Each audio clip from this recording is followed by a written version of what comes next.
Josep, avui et proposo de parlar d'aquest deu ser el lloc, tiene que ser aquí, de la Maggie O'Farrell, una noia d'Irlanda del Nord. Un moment, l'altre editorial, Asteroide. Asteroide, l'altre editorial.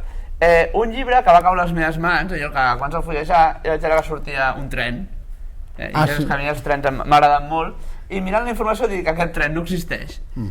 I llavors investigant una mica més, i és veritat, aquest tren no existia, i llavors vaig haver d'anar a l'autor i dir, per què t'inventes un tren? Diu, ja m'ho va dir el meu pare que no m'havia d'inventar coses, dic, però clar, és una novel·la i em feia un tren, i un tren que no existeix a Irlanda. I a partir d'aquí vaig començar aquesta història d'en Daniel, que és un noi que està amb una dona, i llavors aquí comença un puzzle.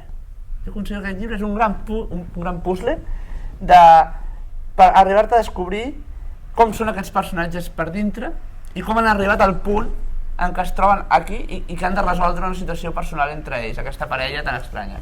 Com podeu veure, li ha agradat.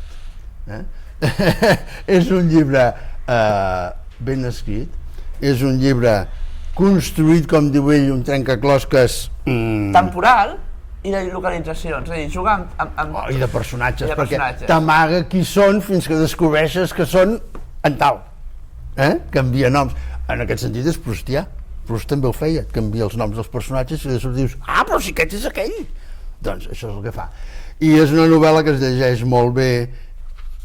És una novel·la, jo crec que de Sant Jordi. Sí, perquè serveix tant per les tietes que estan a casa, per les mares que t'estimes, pels familiars tal, per amigues, amics... Sí.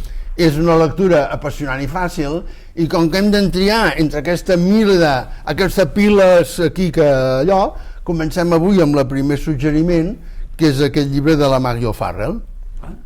Benvinguts a Irlanda. També.